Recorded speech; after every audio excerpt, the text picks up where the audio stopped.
ஆலயா cotton trending வேட்டிகள் ஷர்ட்டுகள்.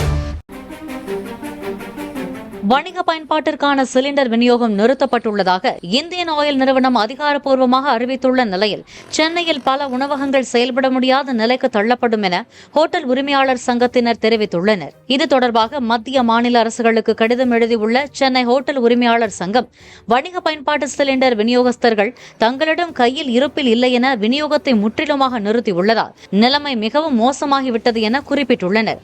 வணிக cylinder தட்டுப்பாடு காரணமாக சென்னையில் உள்ள சில உணவகங்களில் வேலை நேரமும் உணவு வகைகளும் குறைக்கப்பட்டுள்ளன. கிடைக்கும் மாட்டேங்குது, கேஸ் கிடைக்க மாட்டேங்குது. நேற்று ரொம்ப தட்டுப்பாடாகி போச்சு, இன்னைக்கும் தட்டுப்பாடு, நாளைக்கும் வராதுங்கிறாங்க. நிறைய ஐட்டங்களை போல நிப்பாட்டி வச்சுட்டோம். இப்போ ஒரு புரோட்டா சப்பாத்திக்குன்னா 2 வகை குருமா கொடுப்போம், ஒன்று தான் கொடுத்துட்டு இருக்கோம். சிலிண்டர் இல்லாதனால பொது ஜனங்களுக்கு ஒன்றும் பதில் சொல்ல முடியல. இது வரைக்கும் ஒரு 8 சிலிண்டர் ரெகுலராக கொடுப்பாங்க, இப்போ சுத்தமாக இல்லை. வழக்கமாக 6 மணிக்கெல்லாம் ஓப்பன் பண்ணோம், இன்னைக்கு 7 மணிக்கு தான் ஓப்பன் பண்ணி இருக்கிறோம். ஆமாம், இது பார்த்தீங்கன்னா இன்னும் நைட்டு 11 மணி வச்சிருப்போம், இல்லை 10 மணி க்ளோஸ் பண்ண வேண்டியது வந்துடும்.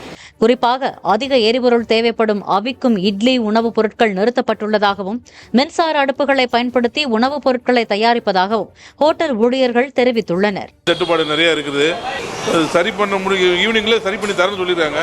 ஒரு சிலிண்டர் தான் இருக்கு. எங்க டெய்லியுமே எங்க 4 ப்ராஜெக்ட் நான் 10 சிலிண்டர் வாங்குவோம். ஒன்றுமே எனக்கு தரவில்லை, இன்னும் தரல.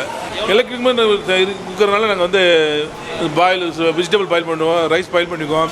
தோசை பூரி வடை இது ஐட்டம் தான் கேஸ் தேவைப்படுது, அதை மாற்றிக்கிட்டோம். அதுக்கு மட்டும் மீதியெல்லாம் எலக்ட்ரிக்கில் பண்ணிக்கிட்டு இருக்கோம்.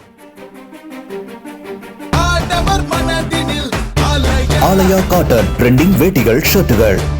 பிளே ஸ்டோர் மற்றும் ஆப் ஸ்டோரில் இருந்து பாலிமர் செயலியை QR கோடு மூலம் பதிவிறக்கம் செய்யுங்கள். செய்திகளை உடனுக்குடன் பெறுங்கள்.